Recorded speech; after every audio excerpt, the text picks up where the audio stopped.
Admiral Vextel stood on his bridge watching the empty space around Jupiter through the main viewing screen. 400 of his most powerful warships floated in perfect formation waiting for the human fleet to arrive. The gas giant spun slowly. Beneath them, its great red spot staring up like a massive eye. Hours passed and still no human ships appeared. The alien sensors swept through space looking for any sign of enemy vessels but found nothing, except cosmic dust and radiation from Jupiter's magnetic field. Admiral Vextel began to grow impatient, tapping his clawed fingers against his command chair. Where are these cowardly humans, Captain Mingji? The admiral turned to his tactical officer, who was studying her instruments with growing confusion.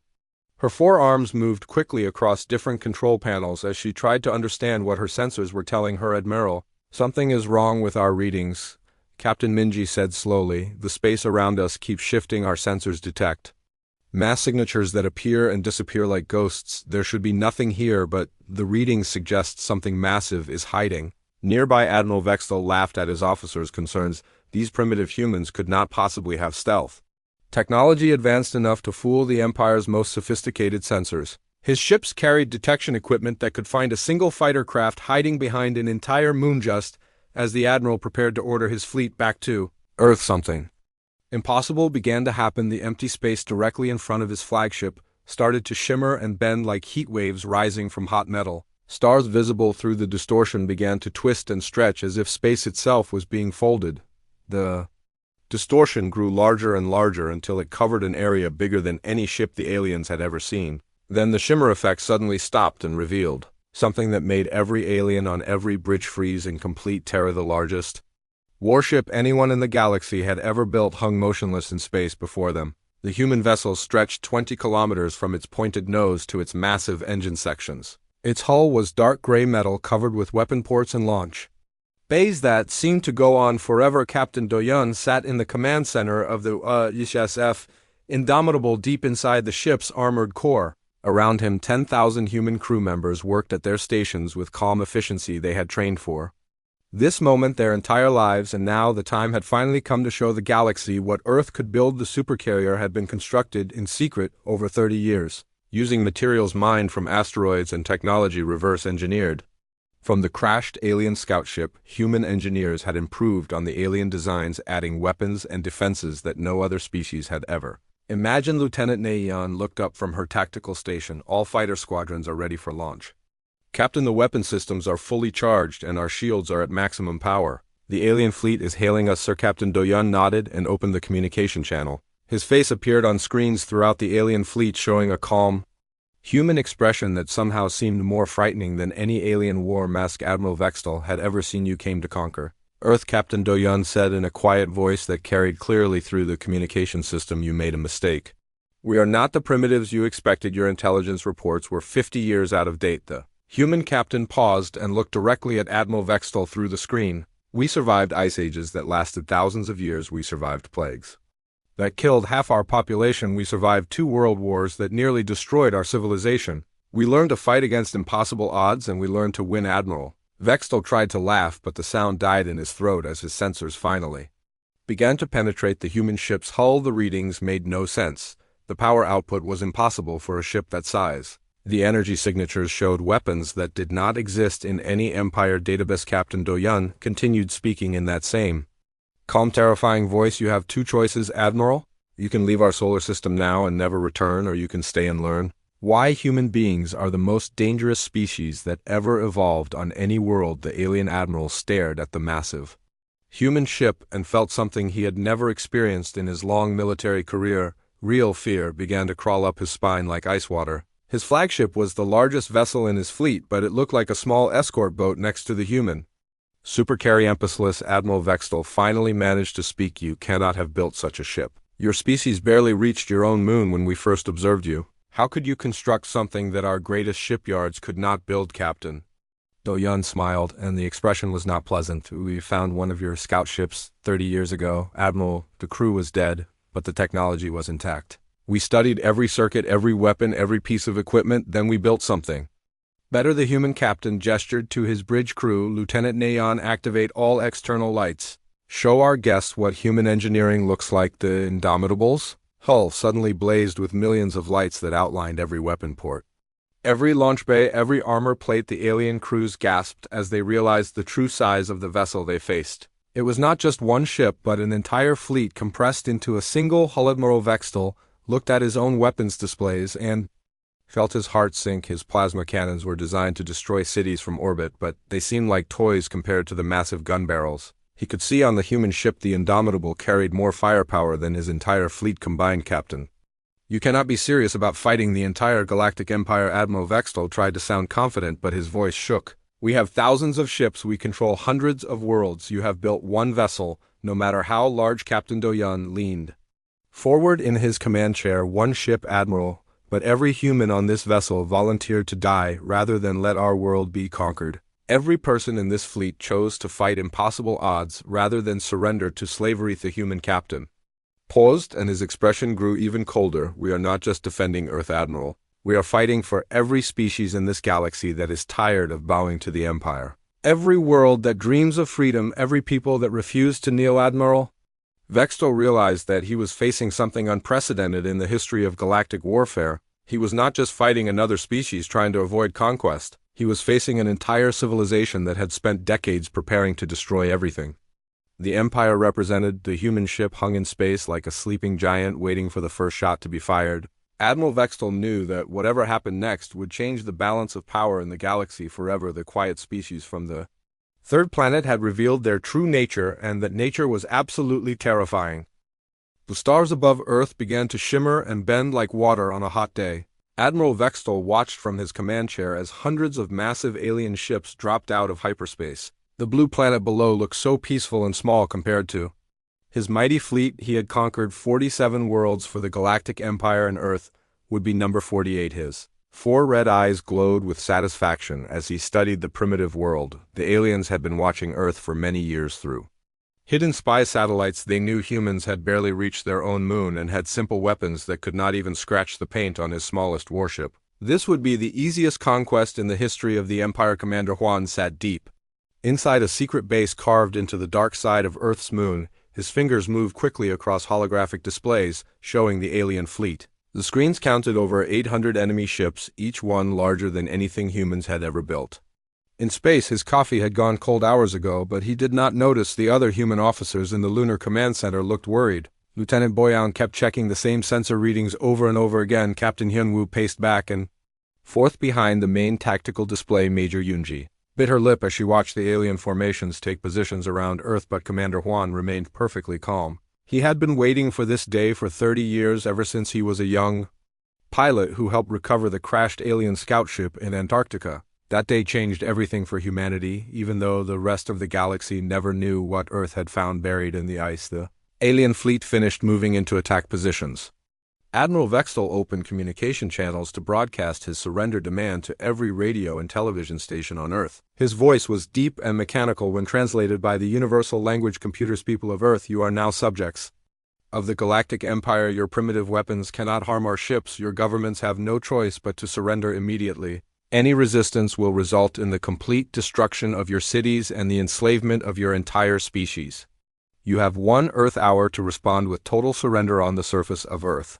Billions of humans watched their televisions and computer screens in shock and fear. The alien ships hung in space like dark clouds, blocking out sections of the night sky. Some people panicked and ran through the streets. Others gathered in churches and temples to pray. Many simply stood outside looking up at the invaders with a mixture of terror and disbelief. President Kim stood in the White House Situation Room, surrounded by military advisors and world leaders connected by video link. The faces on the screens showed the same expression of helplessness. Everyone knew that Earth had no space navy that could fight such a massive alien fleet, but President Kim was not as helpless as he appeared. He pressed a hidden button under the conference table and spoke a single code word. Delta. The word activated communication systems that had been waiting in silence for decades. Deep space relay stations powered up and sent encrypted signals to hidden bases throughout the solar system. Back on the Lunar Command Center, Commander Juan received the Delta signal. His calm expression finally changed into a slight smile. He turned to his communications officer,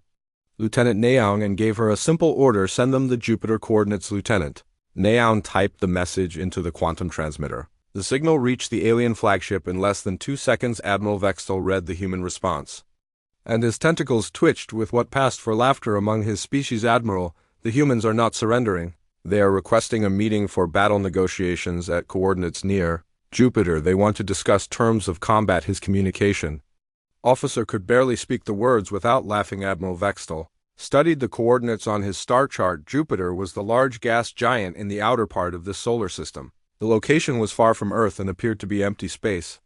The humans clearly wanted to meet somewhere they thought would give them some kind of advantage. Perhaps these primitive creatures think they can bargain with the Empire. Admiral Vextel said to his bridge crew, they must believe they have some hidden weapon or ally that will help them. The foolish humans do not understand that the Empire has destroyed species far more advanced than they could ever hope to become. Captain Minji, who served as the Admiral's tactical advisor, studied the sensor readings. From Jupiter there was nothing there except empty space and the swirling storms of the gas giant itself. No human ships, no space stations, no weapons platforms. The area was completely vacant. The humans are either very stupid or very desperate. Captain Minji reported, they have chosen a location where they have no possible advantage. Our sensors detect no human presence in that entire region. Admiral, we could destroy whatever small force they send there in minutes. Admiral Vextel made his decision. He would take half his fleet to Jupiter to crush whatever pathetic resistance the humans planned to offer. The other half would remain at Earth to prevent any escape attempts and to begin the orbital bombardment of major cities if the humans tried any tricks. The massive alien fleet began to split into two groups. 400 ships turned toward Jupiter while 400 remained in Earth orbit. The humans would learn that resistance was futile and that the Galactic Empire always won. The Admiral looked forward to adding another easy victory to his long list of conquered worlds. What Admiral Vextel did not know was that humanity had been preparing for this exact moment for 50 years. The crashed alien scout ship found in Antarctica had provided Earth with technology samples that human scientists studied and improved. Human engineers had worked day and night to build weapons and ships using the alien technology as a starting point. Deep in the asteroid belt between Mars and Jupiter, something massive waited in complete silence. Project Yamato had been Earth's greatest secret, protected by stealth fields that bent light and energy around it. Even the most advanced alien sensors could not detect what humanity had built.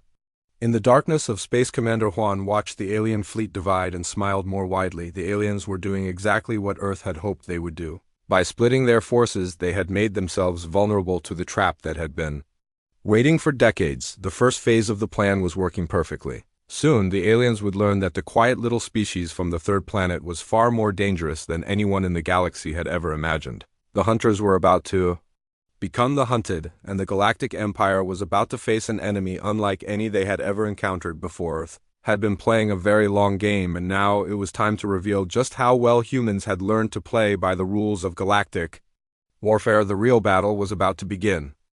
Admiral Vextel made his fatal decision. The Empire had never retreated from primitive species, and he would not be the first admiral to run from humans. His pride and arrogance overruled the fear growing in his chest. He raised his hand and gave the order that would doom his fleet. All ships open fire, destroy that human vessel, show them the power of the Galactic Empire. 400 alien warships unleashed their weapons at the same moment. Thousands of plasma bolts and energy beams streaked through space toward the Indomitable. The combined firepower could have melted entire continents and turned moons into glowing slag. The human crew watched calmly as the alien attack approached their ship. Captain Do-Yun did not even flinch as the deadly energy reached their hull. The plasma bolts struck invisible barriers around the Supercarrier and simply vanished like raindrops hitting an umbrella. The Indomitable's shields did not just absorb the alien weapons, they bent space itself around the ship. The energy that should have destroyed the human vessel was redirected into empty space where it harmlessly dissipated. The massive ship did not even shake from the impact. Impossible. Captain Minji stared at her sensor readings. The human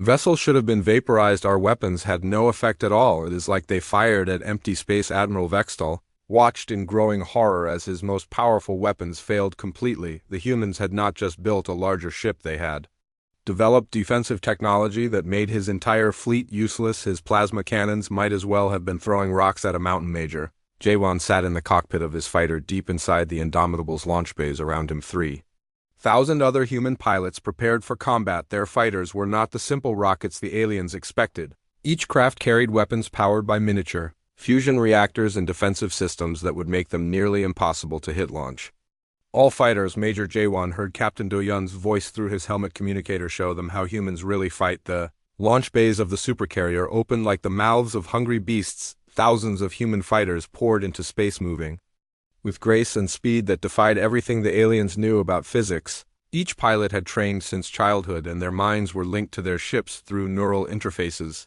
The alien pilots scrambled to meet the human attack but found themselves facing something beyond their understanding. Human fighters moved like living creatures, dodging and weaving through space with impossible precision. They seemed to know where enemy shots would be fired before the alien pilots even pulled their triggers. Lieutenant Suman rolled her fighter between two alien ships and fired her plasma cannons. The beams cut through enemy armor like it was made of paper. The alien craft exploded in brilliant flashes of light and debris. Her targeting computer was already locking onto the next enemy before the wreckage had finished spinning. Human fighters swarmed through the alien formation like angry hornets. Each pilot fought with the desperate skill of someone defending their homeworld. They used tactics that confused and terrified the alien crews, who had never faced opponents with such brutal creativity. Commander Sumin coordinated the Supercarrier's main weapons from her position deep inside the ship's armored core. The Indomitables' primary guns were based on technology taken from the crashed alien Scout, but improved by decades of human engineering. The weapons drew power from reactors that could light entire cities. Firing main cannon. Commander Sumin spoke into her headset. Target the alien flagship. The Indomitable's largest weapon, charged with energy that made space itself glow. The main cannon was longer than most alien cruisers, and when it fired, the beam that emerged was like capturing a piece of the sun. The energy bolt crossed the distance to Admiral Vextel's flagship in seconds.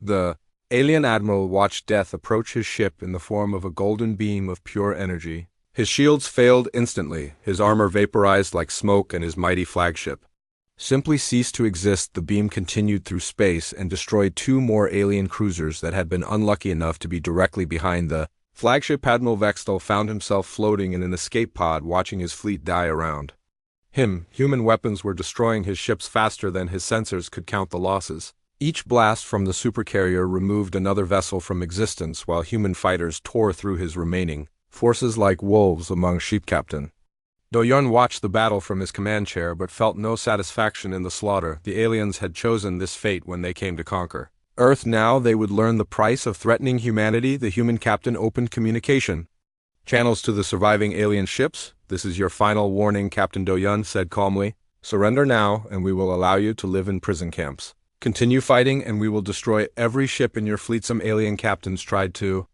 surrender, but others fought on, driven by pride or fear of their empire's punishment. The human response was swift and merciless. The Indomitable and its fighters showed no mercy to enemies who refused to yield. Engineer Woojin worked frantically in the Supercarrier's engine room, monitoring the reactors that powered their incredible weapons. The fusion cores were running at maximum output, but the human technology was holding perfectly.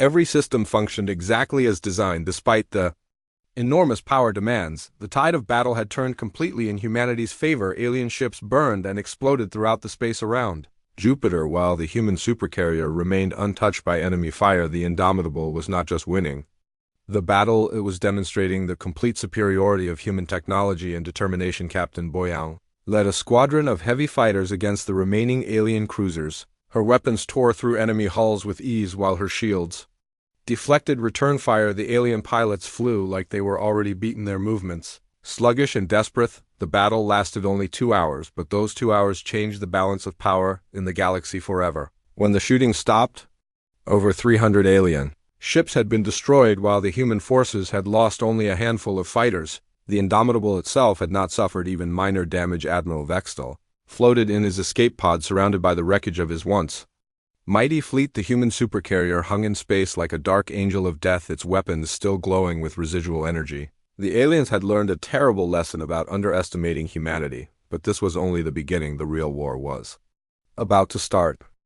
Engineer Woojin received the order from Captain Do-yeon and smiled as he activated the most terrifying weapon in humanity's arsenal. The interdiction field generator deep in the Indomitable's engine room began to hum with power that could trap entire fleets in normal space. The surviving alien ships tried desperately to escape into hyperspace, but discovered that their jump drives would not respond. The space around Jupiter had become a prison that prevented any vessel from leaving. Every alien Captain realized with growing horror that they were trapped with the human supercarrier. Admiral Vextel floated in his escape pod, watching his remaining ships try everything they could think of to break free. Some captains ordered ramming attacks, hoping to damage the human vessel with suicide runs. Others launched every fighter and bomber they had left in desperate waves.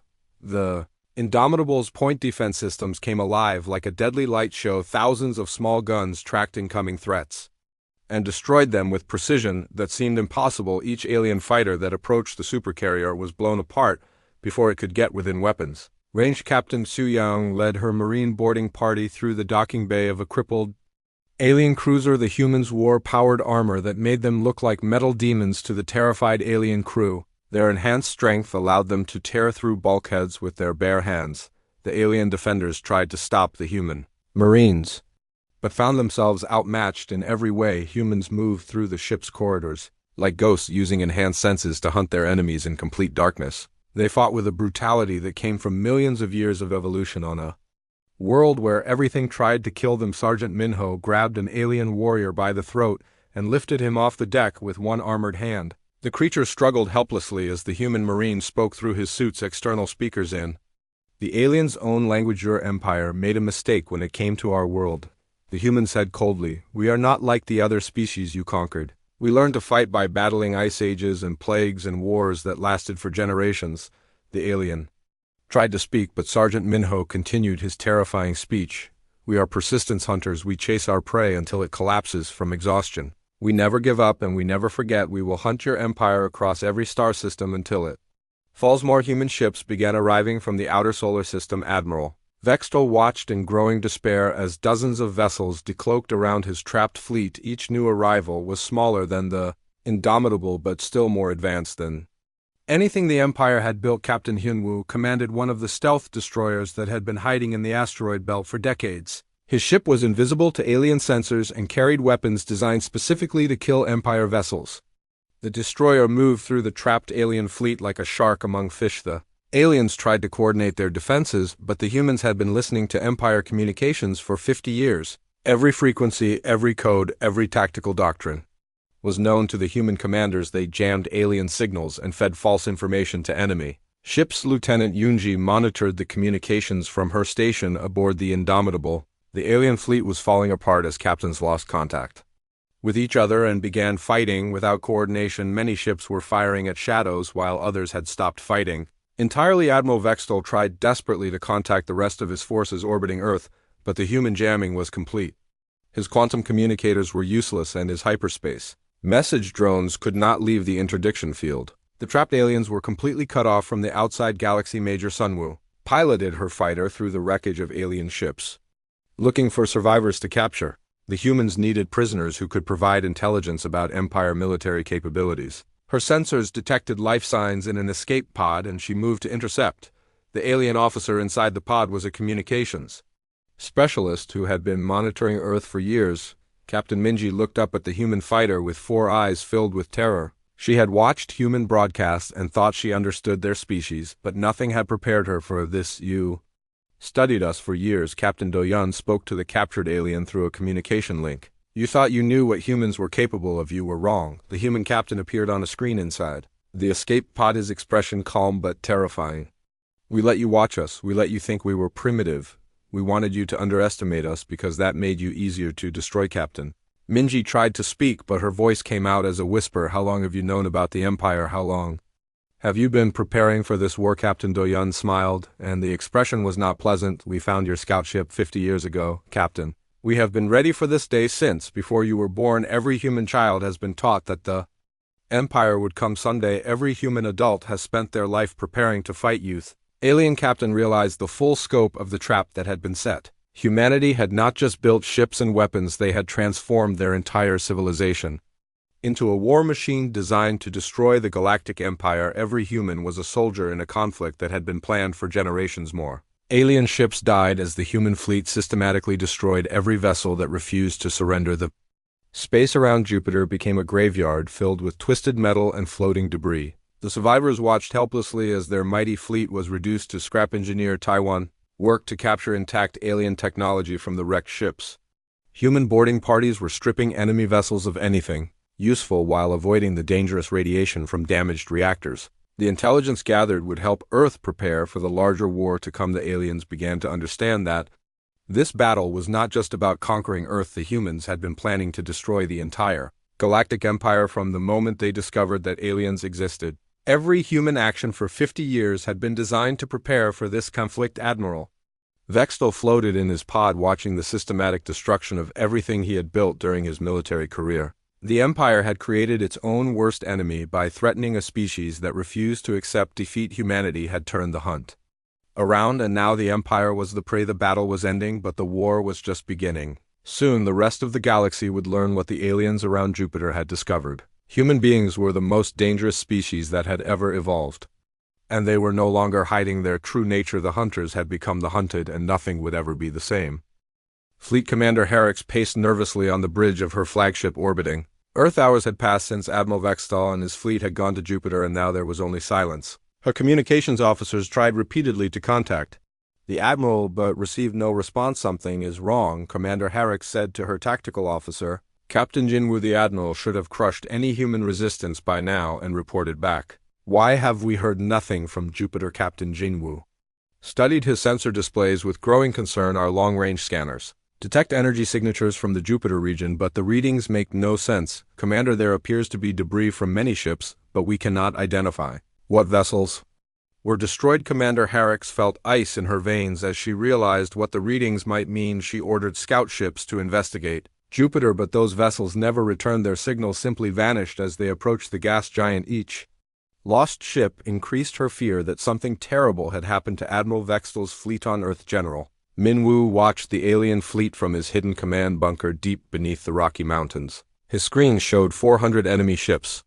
still orbiting his planet, but he knew they were no longer hunters. They had become trapped prey, waiting for the trap to close. The aliens floating above Earth had no idea they were surrounded. Hidden bases on the moon and asteroids throughout the solar system were powering up weapons that had waited decades for this moment. Human crews who had spent their entire lives training for this battle took their positions at controls. Commander Daeho activated the weapons platform hidden inside the crater Tycho on Earth's moon. The massive railgun had been disguised as a radio telescope for 30 years, but now its true purpose was revealed. The weapon could fire projectiles at nearly the speed of light with enough force to crack planets. Similar bases came online throughout the solar system. Each installation had been built in secret using materials mined from asteroids and powered by fusion reactors that could run for centuries. Human engineers had spent decades preparing these weapons for the day when the Empire finally came to Earth. Major Sunwoo piloted her stealth destroyer through the alien fleet orbiting Earth. Her ship was completely invisible to Empire sensors using technology reverse engineered from the crashed scout ship and improved by human creativity. The destroyer moved like a ghost among the enemy vessels. She watched the aliens through her sensors and saw ships filled with creatures who had no idea death was approaching them. The enemy crews went about their normal duties, believing they were safe, while their admiral dealt with primitive humans at Jupiter. They would learn the truth very soon. The first hidden base fired without warning. A railgun projectile traveling at incredible speed punched through an alien cruiser from bow to stern. The ship exploded in a brilliant flash that lit up the night sky of Earth. Human children looked up from their homes and cheered as their defenders struck back. More hidden weapons opened fire from positions throughout the solar system. Laser arrays fired beams that could cut through starship hulls like knives.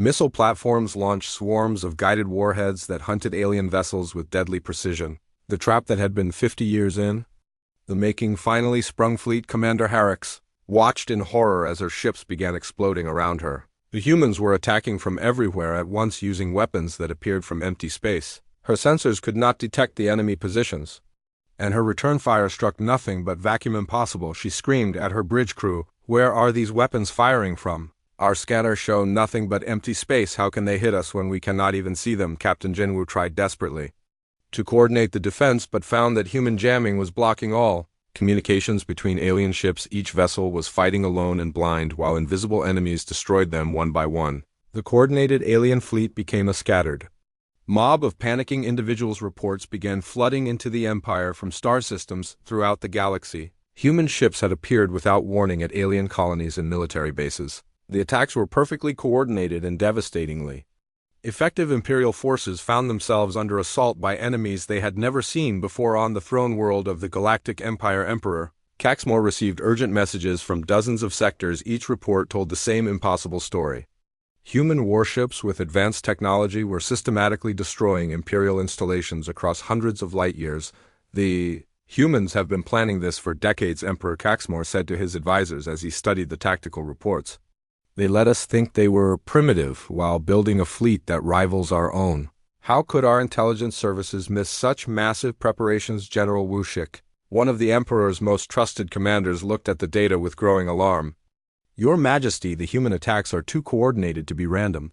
They know the locations of our secret bases and the schedules of our patrol fleets. Someone has been feeding them intelligence for years. The Emperor realized that the Empire faced an enemy unlike any they had encountered before. The humans had not just built weapons and ships, they had infiltrated Imperial communications and learned every secret the Empire thought was safe. The quiet species from Earth had been playing a game far more complex than anyone imagined. Major Taeyun led his strike force against an Imperial listening post in the Proxima Centauri system. The base had been monitoring Earth for decades, but now it would become another casualty in humanity's war of liberation. His stealth ships appeared from hyperspace without warning. The alien defenders tried to fight but found themselves facing technology they could not understand. Human weapons cut through their shields and armor with ease, while their return fire was absorbed by defensive fields that bent energy around the attacking ships.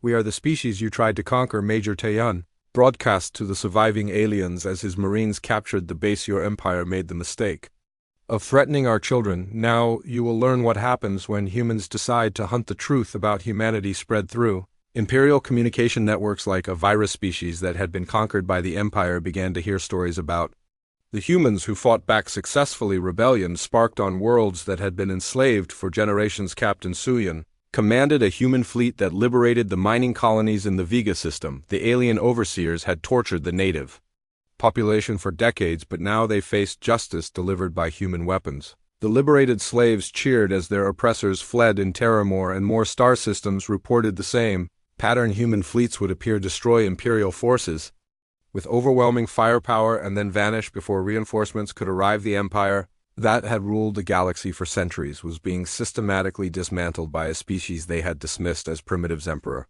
Caxmore led his war council to plan a response, but found that his generals had no answers for the human threat. The Empire had grown soft from centuries of easy victories against weaker species. They had never faced an enemy that could match their technology and exceed their tactical skill. The humans are not just fighting a war, one general reported. They are conducting a campaign of complete destruction against everything the Empire represents. Every attack is precisely calculated to cause maximum damage while avoiding Imperial countermeasures. Emperor Caxmore looked at the reports of burning worlds and destroyed fleets scattered across his once mighty empire. The humans had turned the tables, completely transforming from victims into predators in a matter of hours. The galaxy would never be the same. The empire that had ruled through fear now felt terror for the first time in its history. The hunters had become the hunted, and the species from the small blue planet had revealed their true nature as the most dangerous predators the galaxy had ever seen. 3 months after the first battle at Jupiter, the war was over. The Galactic Empire that had ruled hundreds of worlds for centuries lay in ruins. Across dozens of star systems, human fleets had struck everywhere at once, destroying Imperial forces with weapons and tactics the aliens could not understand or counter. Captain Doyun stood on the bridge of the Indomitable as the massive Supercarrier entered orbit around Caxmore, the former capital world of the Empire. Behind him, the entire human battle fleet emerged from hyperspace in perfect formation. Each ship represented years of secret construction and decades of preparation. The alien population on the surface looked up at the human vessels with mixture of terror and wonder. The ships that filled their sky were larger and more advanced than anything the Empire had ever built. Dark gray hulls bristled with weapons that had already proven their devastating effectiveness. Emperor Caxmore waited in his throne room as human marines marched through his palace. The guards who had once protected him lay unconscious in the corridors, stunned by weapons that caused no permanent harm. The humans had shown mercy even to their enemies, which confused and frightened the Imperial leadership. Ambassador Jiwan entered the throne room wearing simple human clothing instead of military armor. Her calm expression and quiet voice carried more authority than any Imperial decree. The translator devices worked perfectly as she spoke to the former ruler Of the galaxy your empire is finished, Ambassador Juan said simply. Your fleets are destroyed, your colonies have been liberated, and your military leaders are prisoners. The species you tried to conquer has become your conqueror. Emperor Caxmore looked at the human woman with his 6 eyes wide with disbelief. How is this possible? Your species had barely reached its own moon. When we first observed you, how could you build such a fleet in secret? Ambassador Jiwan smiled, and the expression was not unkind. We found one of your scout ships 50 years ago. Emperor, everything we built came from studying that wreckage and improving on your designs. Human creativity applied to alien technology produced weapons your empire never imagined. The former Emperor realized the full scope of the trap that had been set. The humans had let the Empire watch them and study them while secretly preparing for war. Every piece of intelligence the aliens had gathered was 50 years out of date, while humanity built a fleet in the shadows. The peace negotiations were brief and completely one-sided. The Empire would withdraw from all human-controlled space pay massive reparations to the worlds they had enslaved, and never again threaten Earth or its colonies. Any violation of the treaty would result in the complete destruction of imperial civilization. Colonel Taeyun established the first human embassy on the former capital world. The building was simple and functional, unlike the massive monuments the Empire had built to intimidate subject species. The humans ruled through demonstrated strength rather than empty displays of power. The aliens who had once governed the galaxy now treated humans with fearful respect. They had learned that the quiet species from the third planet was far more dangerous than any warrior race the Empire had ever encountered. Human kindness was backed by the threat of total annihilation. Captain Hyunwoo led the human fleet that patrolled the former imperial territory. His ships kept the peace between species that had been enemies for generations. Under human protection, former slaves could rebuild their worlds while their oppressors learned to live without the power they had abused. The galaxy began to change in ways that surprised everyone. Instead of replacing the Empire with another tyranny, humans offered something different. They protected the weak species and gave them the freedom to govern themselves. The concept of voluntary cooperation confused aliens who had only known conquest. Lieutenant Neon worked with refugee populations on dozens of worlds, helping former slaves establish their own governments. The humans provided technology and protection but refused to rule directly. They wanted allies, not subjects, and their approach created loyalty the Empire had never achieved. News of humanity's victory spread to every corner of the galaxy. Species that had hidden in remote systems for centuries emerged to join the new alliance. The humans welcomed everyone who wanted freedom and peace while offering protection from any remaining Imperial forces. Major Jaewon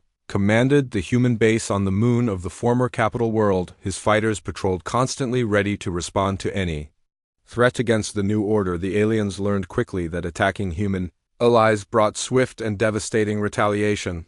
The technology humans shared with their new allies was carefully chosen to help with defense and development, but not to create new weapons of conquest. Humans remembered what it felt like to be threatened by superior force and refused to give others the same advantage. Engineer Woojin supervised the construction of new shipyards in liberated systems. The facilities would build vessels for local defense forces using human designs but adapted for alien crews.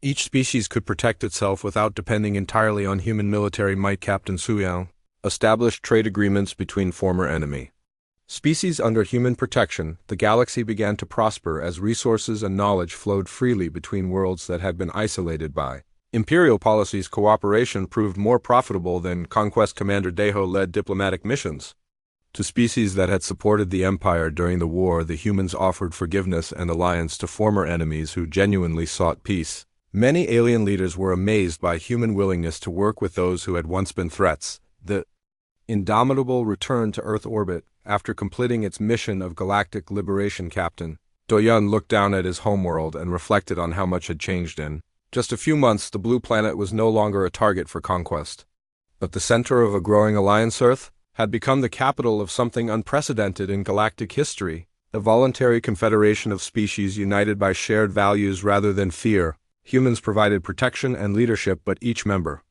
world governed itself according to its own customs and needs. The human colonies spread further into space each year, protected by fleets that had proven their superiority against the galaxy's former masters. Young humans born on distant worlds grew up knowing they were citizens of the greatest civilization in galactic history. Admiral Vextel lived in comfortable captivity on a human prison world along with other captured Imperial officers. They were treated well and allowed to study human culture. Many former enemies came to understand why humanity had succeeded where the Empire had failed. The galaxy had a new order now based on cooperation instead of domination. The Galactic Empire still existed in name, but it was no longer the only power among the stars. Humanity had taken its place as the defender of freedom for all species. Captain Doyan stood on the observation deck of the Indomitable, looking out at the stars that now belonged to all the free peoples of the galaxy.